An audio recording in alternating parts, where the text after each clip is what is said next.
Star Wars Episode 1, The Phantom Menace. The movie that, for us three, it was the beginning of an entire new Star Wars generation. Oh, yeah. We weren't there when the originals came out, so to see a Star Wars movie in theaters, it's pretty exciting to say, I would say. So we're just going to start. We're going to go through, our first memory of watching the film for the first time and what our reaction was. Then we're going to jump into some positive negatives, and then we're going to go towards how the perception of the movie has changed over the years as we've grown older and become more movie fans since its release, 15 years ago, 14 years ago? 16 years 16 years ago. There you go. So, Gio, we're going to start with you, man. Do you have a first memory of watching the prequel, maybe, or episode 1 in theater or maybe on home video? And what was your first reaction to it? Yep, I had my little kids pack, which had popcorn, soda, and candy, and I was sitting to the left of the movie theater, and wow, it was amazing. Like, it was during a time where I was the same age as Anakin in the Phantom Menace. Yeah. 9 years old. I didn't care about the acting. I didn't watch a movie for acting or anything like that. It was just all visual spectacle. And that's the best thing about the prequels are the visuals. They're amazing. And when you're a kid, it started a revolution. Yeah. Like it was amazing, especially in 1999. It was something that was never around. Yeah, and when you're a kid, you're just looking at all this and you're just amazed. You're in another world. The lightsaber fights, the pod racing, and all that. So my first impression, I'm not going to talk about the story or plot because that's something I didn't pay attention to. It was just how beautiful the film was on the big screen. It was unlike anything we've really seen, and it really made us little kids because for me, Empire Strikes Back, seeing AT walkers and all that was cool, but it doesn't compare to seeing the pod racing or seeing these lightsabers fighting, especially as kids. The droid armies, Yes. the underwater sea world, amazing. I don't remember seeing it in theaters. I don't remember if I did or not. Wow. And that's actually for 1 and 2. My dad might remember. He might be able to tell me that he took me, but I'm not sure. But as for watching it, same with you, Gio. It was something so cool.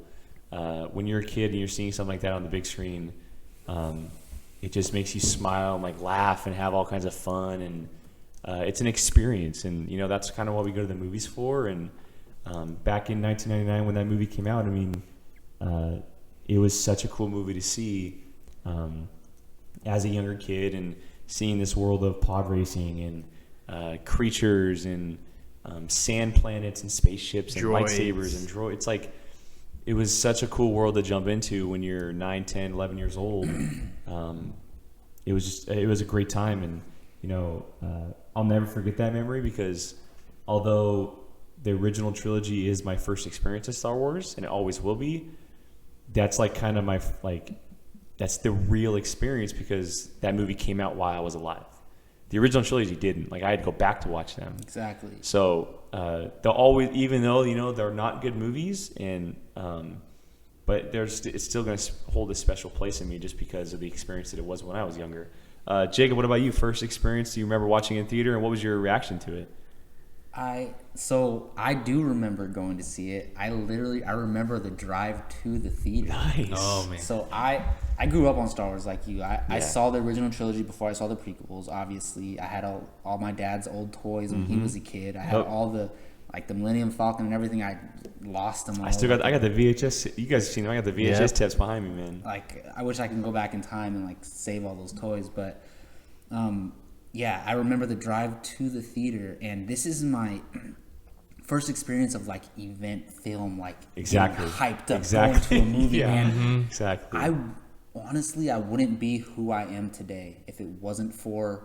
See, it was the same thing with Lord of the Rings trilogy. I think that can go with 3 of us. They all came back. They all came out around the same time, the Star Wars prequels and the Lord of the Rings trilogy. So, and every year we were going to see one of those movies, same drive to the theater, and I remember it. And I wouldn't love movies today. So there's something to say in that.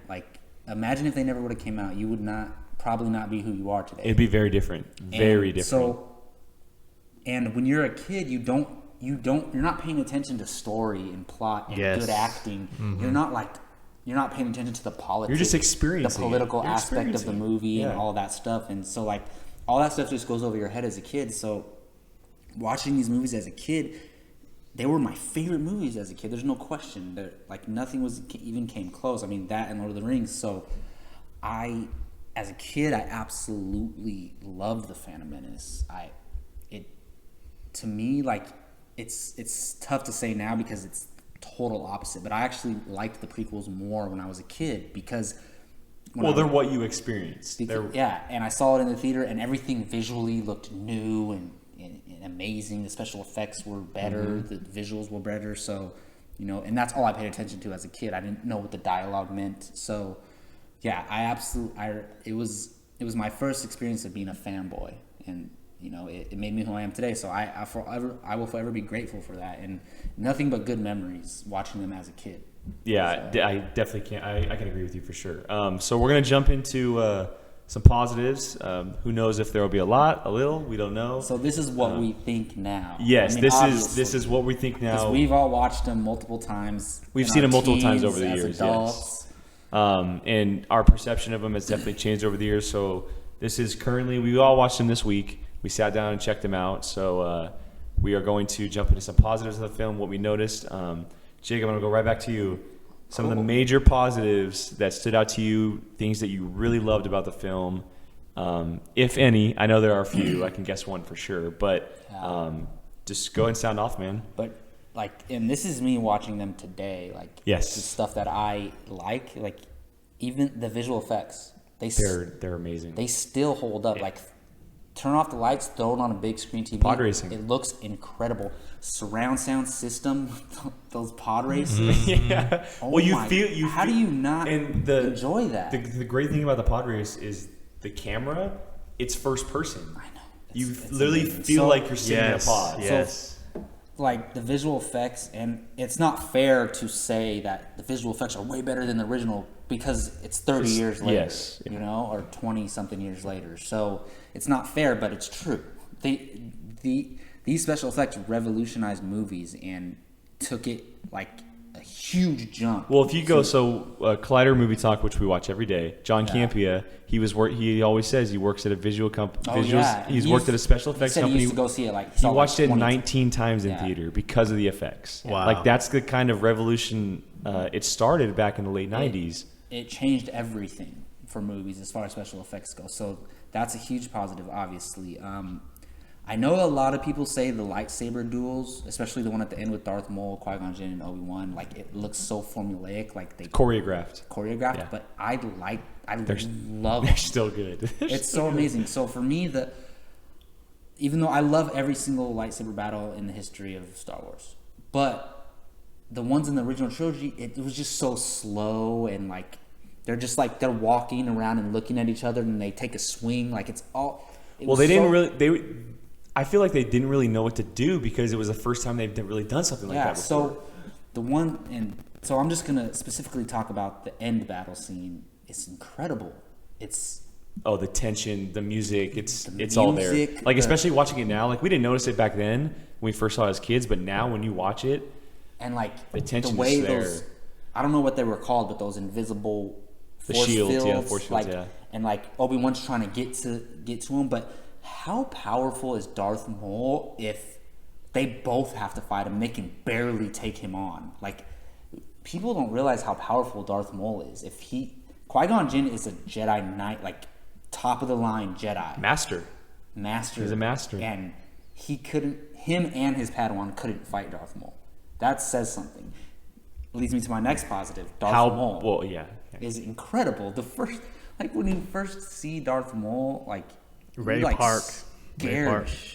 You're scared. Just by his looks, he's got the red face with the horns. The look is beautiful. And even today, I watch it today, he looks badass. There's no denying that. And his black robe and the double-sided lightsaber, man. How incredible is that? And then just like Obi-Wan Kenobi is my favorite character in Star Wars, whether it's Alec Guinness or Ewan McGregor playing him. And I still think Ewan McGregor was perfect choice to play young Obi-Wan. I really enjoy him and Qui-Gon Jinn, like their master Padawan relationship. And it sucks it only lasted one movie, spoiler. But it's been out for 16 years. Everyone knows, but yeah, it's like I enjoyed their relationship a lot more than Obi-Wan and Anakin in the next two movies. So just those two actors playing those two characters was a huge positive for me. Well, I'm gonna jump back to something for a second. So you're saying how powerful is Maul because he took on both Qui-Gon and Obi-Wan? Yeah. How powerful is Obi-Wan for him to beat him?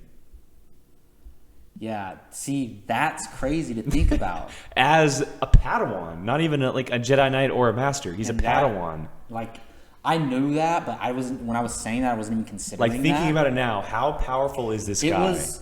It was kind of like an unexpected, full Obi-Wan beat Darth Maul. You weren't expecting it. I'm saying Darth Maul didn't expect that. Yeah, yes. So he kind of caught him off guard, and I don't want to say it's like a sucker punch or like a cheap shot. It wasn't. I mean, he beat him straight up. Darth Maul had the high ground, but we'll get to that a lot later. High ground. No, you're absolutely right. And who's to say who the most powerful Jedi ever was? I mean, Anakin, Obi-Wan. I mean, it could be Obi-Wan. Well, so we didn't know this at the time, but if you watch the 3 prequels now, would you consider that was the leading off point for Obi-Wan becoming the second most powerful Jedi in the universe behind Yoda?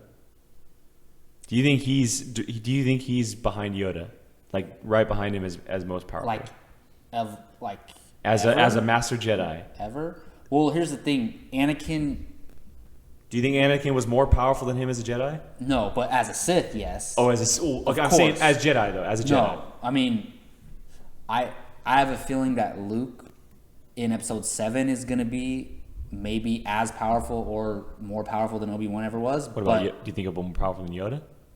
He's been sitting on the Force for 30 years. I don't know, because it's different because he never got proper training. It's true. So it's way different. But yeah, I'll say Obi-Wan's the most powerful. I mean, Qui-Gon probably could have been. Yeah. But Obi-Wan is probably the most powerful Jedi behind Yoda until we'll see what Luke's up to. So are those all your positives? Yeah, those are my positives. All right, Gio. Just the music, the scores. Yes. It's amazing. Yeah, Duel of Fates. Beep. Amazing. All right, Gio, what do you got? Any positives? I know you want to talk about this. What can I say that already hasn't been said? Well, these your positives. You can say the same thing. Well, there are a lot of it's gonna be the same thing. I'll say the build up to the droid and Gungan fight. It starts off with the Gungans walking through the fog on like Naboo. We saw in the teaser trailer, and then the Gungans are standing there, and then you slowly see these 3 ships come up from over the hill, and then very slowly, no music, all these droids come out one by one, and these Gungans are like, we're fucked. It's like incredible. I loved it.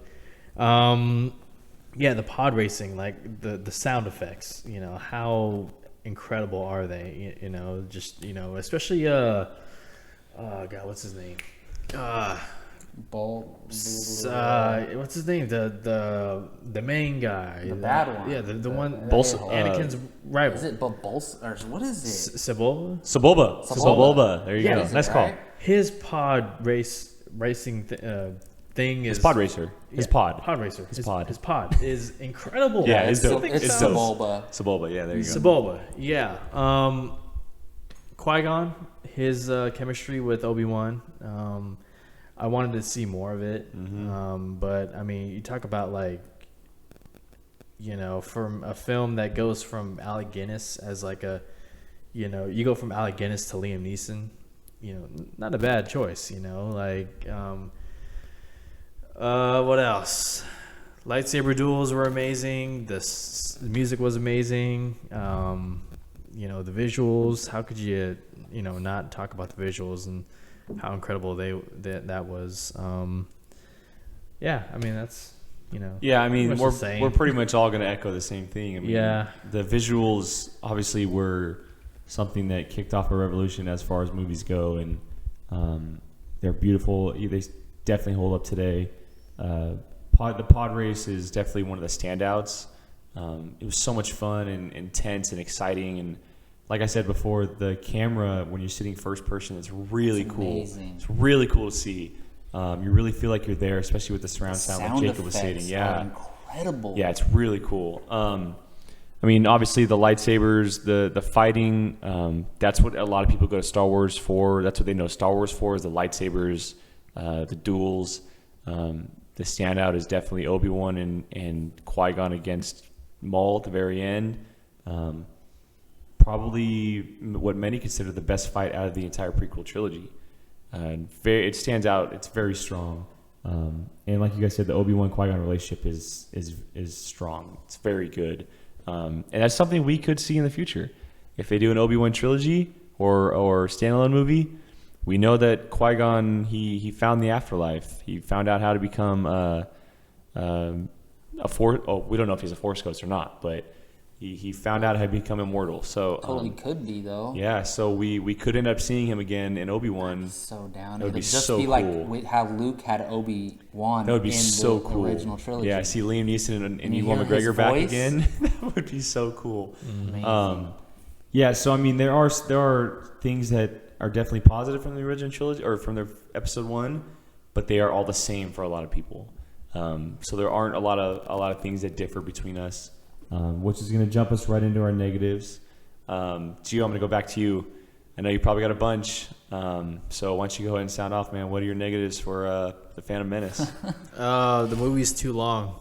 First of all, Really? yeah, How long is it? it's like 2 hours and 20. I'll check on that. 5 minutes. That's typical for like an Avengers movie's that long. Well, yeah, but when there's lots of moments that will like drag out, it'll just like, you know, it'll make a movie seem a lot longer, you know, where as Avengers it's bam bam bam bam, you know.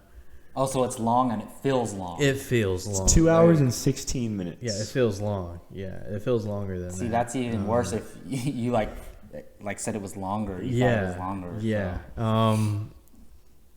Jake Lloyd, the little He kid. plays young Anakin, yes. Yeah. I mean, as a kid, you know, I didn't mind it. You know, I was a kid too, you know. But when you grow up, you're just like, good God, you know, he ain't no that kid from the Home Alone or, you know, or Haley Joel Osment, you know, as a kid.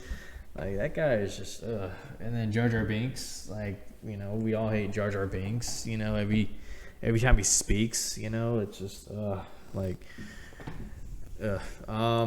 what else? Negatives. They killed Darth Maul too. They killed Maul too early. Yeah, he would have been a great villain throughout the He trilogy, could have been the Darth Vader. or the first two, I should say, because the third one is about Darth Vader. It's about him turning. True. So Yeah, I mean, there's no reason to think he couldn't have been around for Attack of the Clones, you know. well, he kind of was though. Even though he's really not dead. He was there for the Attack of the Clones, really. Not in the movie. Not in the movie, but he was there. Was he? He was Well, if you alive watch during the time era. the animated show Clone Wars, Clone Oh, Wars, he's still yeah. around. But I Okay. haven't got to that point in Clone Wars yet. But I know he's alive. spoiler. Sorry, guys. Still. Nah, we know this. But we're talking about the movies. Yes, Obviously. that's- Darth Maul, as far as we knew, he was dead. So. Yeah. And one thing that Christian Harloff of Collider said was he enjoyed how they tried to go all political with the trade and the tax and all that kind of stuff. Very governmental. And I agree with him, but I guess the execution of it just wasn't as good as it could have been. You know, it was just like, okay, come on, get on with it. Go ahead. Let's see. Yeah, What Jake's else? dogs are barking in the background. It's all good though. I'm like, are we gonna pause or what? Nah, it's cool.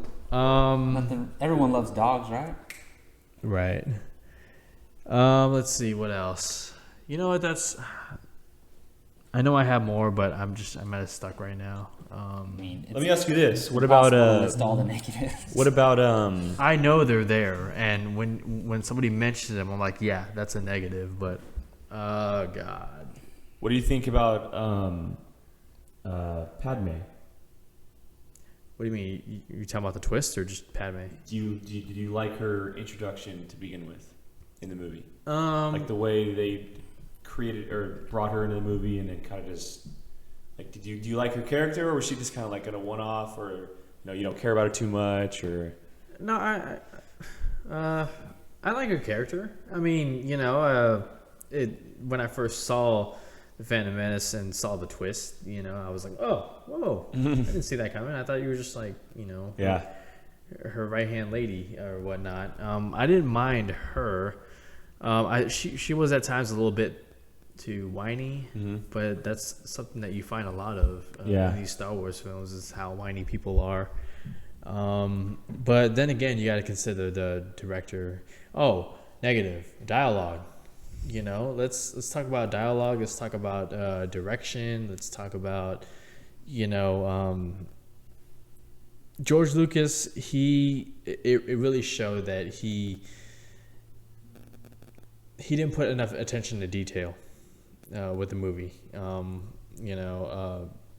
And then the performances, as much as we want to blame the actors, we have to give some blame to George Lucas as a director. Well, he's given direction to the actors. Yeah. Like they can't do anything without the direction. And it's only the experienced veteran actors who can kind of pull through, like Liam Neeson, Samuel Jackson for his short, and Ewan McGregor, Ewan throughout McGregor. the trilogy, he gave it his all. I thought. Yeah. He was the best spot of the prequel whole trilogy. trilogy, Yeah. So those are some of my negatives. All right, Jacob. Well, I know you probably got some similar negatives, but anything else you want to add in there? This movie's perfect. What do you mean? Yeah. It's a 10 out of 10. No. Yeah, I mean, I get why he had the political aspect in there, but it just didn't work. Those scenes bored the hell out of me in all the movies. Yeah, the pacing was pretty bad.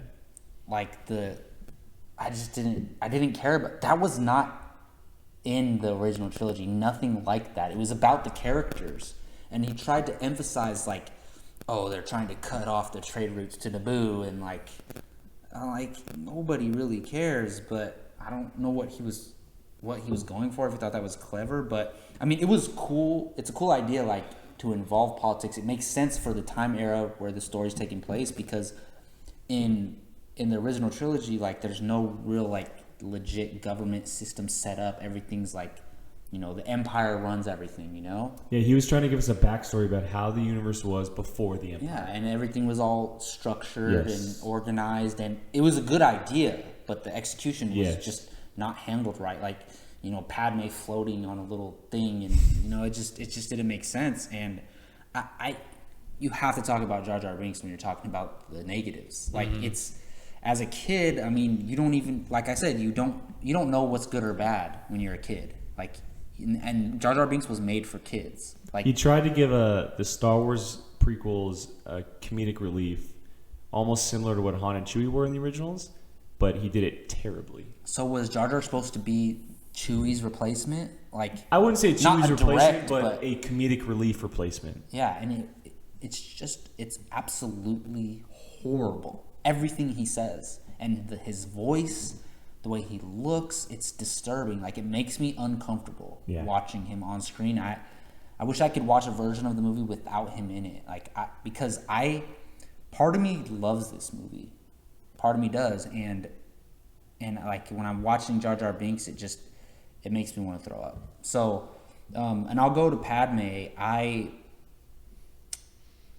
not going to talk about the acting, because what can you do when George Lucas, he didn't care about shooting the scenes at all. He wanted to get the shots and then go work on the visual effects and build everything around those shots. He didn't want to focus on actually shooting the scene and getting the performance out of the actor.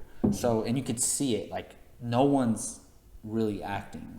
They're just, especially Natalie Portman. Even though I love Natalie Portman, I think she's a great actress, but she was not given much to work with during this time. And I don't understand, look, Leia was believable as a badass because she, you didn't really know her background, and maybe... Well, she was fleshed out over time, and you kind of figured who she was. And, and she seemed believable when she would take action and be involved in saving the boys or helping the boys out. But in the end of Phantom Menace in the third act, you know, Padme's leading a team with her gun and like, pew, like shooting people. Like, where did you learn how to do that? Like, all of a sudden you can lead a team into infiltrate a building, and like you're shooting droids who, by the way, the droids are worse than the stormtroopers. These are robots who like they should have like an aim locked on automatically to people, and they're missing everybody, and Padme's just shooting them. So that was just not handled well. I think they made a mistake. Look, I don't blame Jake Lloyd. How can you blame a young kid if you can't blame him? It's not his fault whatsoever. If you're a little kid and you can be cast in Star Wars, you're gonna do it. But they should have never went with that young of Anakin anyway. Imagine if they would have started with a 16-year-old Anakin. Well, Attack of the Clones style Anakin. Yeah, or 18-year-old Anakin. Yeah. Like, just that would have been so awesome. Like, have him. You could have still had him the same way, kind of whiny, but like pissed off a little bit. But well, he could have been. You could have started him almost to where the point Obi was in the Phantom Menace. Yeah, or even Luke in A New Hope. Yeah. Like, there you go. So, but I think. I don't know what everything behind it was, but if you think about it, even Anakin at 10 or 11 was too young to begin his Jedi training. So maybe that was why, maybe them taking an 18-year-old to the Jedi Council, like, I need to train him. Well, you mean too old, right? Yeah, did I say too young? Yes. Oh, my bad. I meant he was at 10 or 11, he was too old to start his training. So imagine if Qui-Gon and Obi-Wan brought an 18-year-old. They would have been like, no way. They were considering it with a 10 or 11-year-old, but 18-year-old, they would have been like, no way. So for those rules he established, it made sense. But they should have never went with that young of an Anakin. And, I mean, there's just the whole structure of the story is just bad. It didn't even make sense. Like, and the midichlorians, you have to explain, like, the way Alec Guinness explains the Force in A New Hope, that's all you need to know. And you didn't have to explain midichlorians. You didn't have to the living Force. Yeah. So and what? Anakin didn't have a father. Like, he was just born. Like, yeah. So did Palpatine create him? Did Plagueis create him? We don't know. So it's just. Did the Force create him? Like. So Anakin is the first Skywalker, right? Well, after Shmi. Well, we don't exactly know. Where did Shmi get her last name from? Yeah, who is? Is it hers or is it her or some dude? Okay, well then, she said she's a virgin, right? He's not those exact words, but she implied that by saying that there's no father. She said yes. So that doesn't make sense to me. Were they just implying that?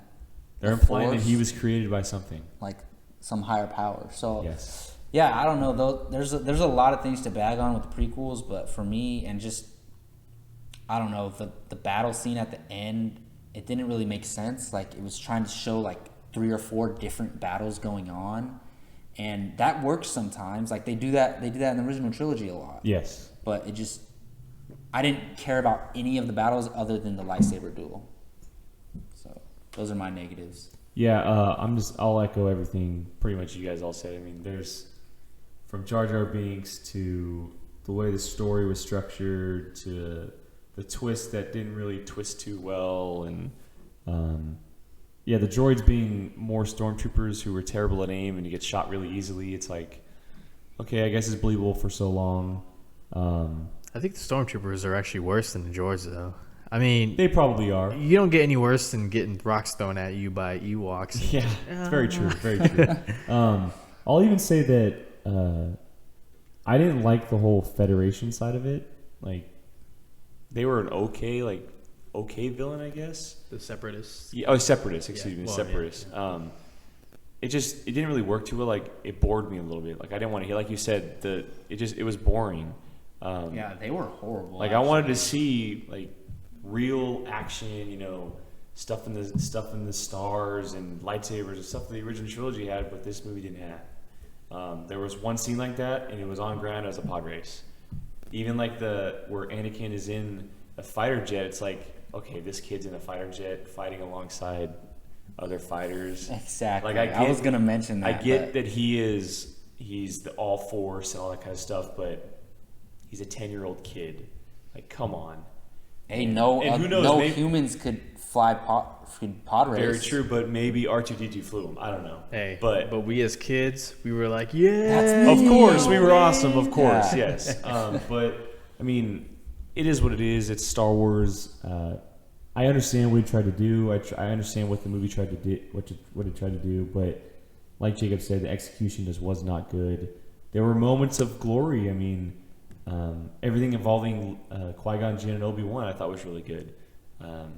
There was obviously the fight scene at the very end, but it didn't feel like Star Wars. There was too much going on. It was too much, like they tried to put too much into one movie to make it bigger because there's more special effects and it's 20 years in the future, so we can do this, this, and this, and just go back to basics. Like, if you went back to basics to what the originals were, you could have gotten a really, really good movie. But obviously it didn't happen. And, we can go on this forever, but we're going to move on to Archie. You got something to say? I have 2 more positives and a negative. Okay. Because it just comes to me later on. Okay, go ahead. One of the positives is the look of when we first see the Jedi Council.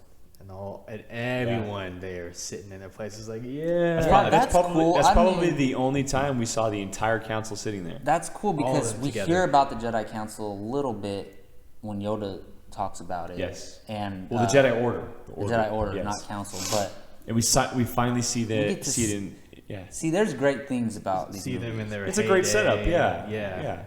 And that leads me to the set designs of, the course when they're in the room debating and the circular where they're all sitting and, God, what's it Yeah, called? where they had the political meetings. The and political stuff. Oh, debate okay, room. yes. Yeah, with all the No, that was with cool. all the circles. That's a little cool, neat design. It's different. Like you never seen that before. So Yeah. it was cool. And then my one negative was when the old chancellor says, "We'll go send someone to investigate Naboo," and they're like, "No, send someone now." And like, "No, you're gonna lose your powers because you're the chancellor." And it's like, what? You're gonna lose your powers just because of that?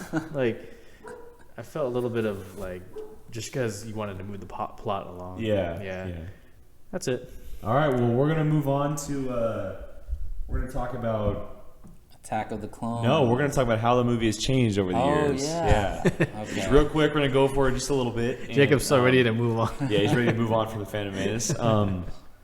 Just real quick, Jacob, how has the movie changed over the last 15 years, watching it over and over again? And as we do every day, we're involved with the movie business, so we write movie reviews and stuff like that. How has your view changed of the movie? I mean, it went from being my favorite movie ever as a kid to a horrible, horrible film. That's all it is. And it's tough because, like I said, there's so many elements that have stuck with me, and it doesn't, like, if we were to make a guilty pleasure list, like, these are at the top, no matter what. These Star Wars prequels are at the top, and it's almost unfair. Like, I don't even want to put them on my list because no other guilty pleasure movie is going to come close because I They're Star Wars. still love these movies It's Star no matter Wars. what. So how have they changed? I've grown up. I've learned a lot more about movies. I can recognize what's good, what I think is good, and what I think is bad. So I've just realized it's almost like the scenes that are bad, like the in-between scenes of, like, other than, The downtime. like, and the Jar Jar Binks scenes, like, they're almost unwatchable. Like, I can't even pay attention. Like, it's disturbing for me to watch. Yeah. And I want to watch. Like, I'm gonna watch these movies again multiple times throughout my life. I'm gonna show my kids them. My potential kids. I don't have any kids right now, but I'm just speaking hypothetically. Like, I'm never gonna pretend they don't exist or anything. So I'm able to recognize that they're bad movies, and like, I wish I could just start the movie and watch the cool stuff and not watch the bad stuff. Just start with the Jedi Council scene, skip to the pod race, then Skip the Darth Maul scene. skip to all the Darth Maul scenes, and then just focus on the Darth Maul battle at the end and forget all the other stuff, and we'll be fine. It'll be a great movie. There's a version of that online, guys. It's called, I heard there it's called is. The Phantom Edit on I heard YouTube. that there is. Yep. I got to check that out. All right, Gio. Well, how has your view of Star Wars Episode 1, The Phantom Menace, changed over the years? What do you think about it now compared to what you did back then? Not all of the acting is, good. As we grow up, we're like that little boy we thought was cool because, He became a Jedi, pod race, all that kind of stuff. Nah. Jar Jar Binks, nah, he ain't funny. The visual effects still hold up. And I'll say that some of the you appreciate things like the lightsaber battles more, especially how much Ray Park gave to the role of Darth Maul. Yeah, definitely. Just his commitment. You view Qui-Gon Jinn as more than just, like the wise old guy. Like, this guy's really intelligent, He's a true Jedi. He really does care, and it makes me wonder if, had he lived, would Anakin have turned to the dark side? It would have been maybe a lot different if Qui-Gon. Big question. Because Qui-Gon was going to train him. Well, Obi-Wan had never actually finished his training. Yeah. He became a master right away. Or not a master, but he had a Padawan directly after Qui-Gon died. He took Anakin under his wing. Qui-Gon says Obi-Wan's ready. Yeah. Well, he hadn't taken his trials yet, though. Yeah. So he never actually finished. Man, you just confirmed that Ezra is going to be in the dark side now for Rebels. Because Kanan didn't finish his... Well, It's too late, buddy. And then a lot of what Jacob said, and you also appreciate, the music more now, because you're like... Music's, it's great. It's still great. Because as we grow up, we like less things about Star Wars, but the music still holds there, and that's that's credit to John Williams, Yeah. Like, the music is incredible. yeah, it's just as good, if not... It can stand right there with the originals, John Williams, yeah. And I mean that's pretty much it, Yeah, I'll pretty much the same thing. I mean, I loved it as a kid, and over the years, it's just I've come to learn that it's not a good movie. It's unfortunate because I've loved it growing up through the years, but as I've grown to learn more about the film and the story and the structure and dialogue, all that kind of stuff, it's unfortunate that it's not as good as I thought it was. Yeah. And it still is Star Wars, and I'm always going to watch it because it is Star Wars. But if this came out now, the same exact movie came out now, I would walk out of the theater extremely disappointed, and it would be super upsetting, and I would have no faith in what Star Wars was doing. But that's all in the past, and even though it is a bad movie, it's still Star Wars, and it always will be Star Wars. So it's always going to hold a special place with me, especially because it is the kind of experience I had with it when I was a kid. But yeah, the perception has definitely changed on The Phantom Menace.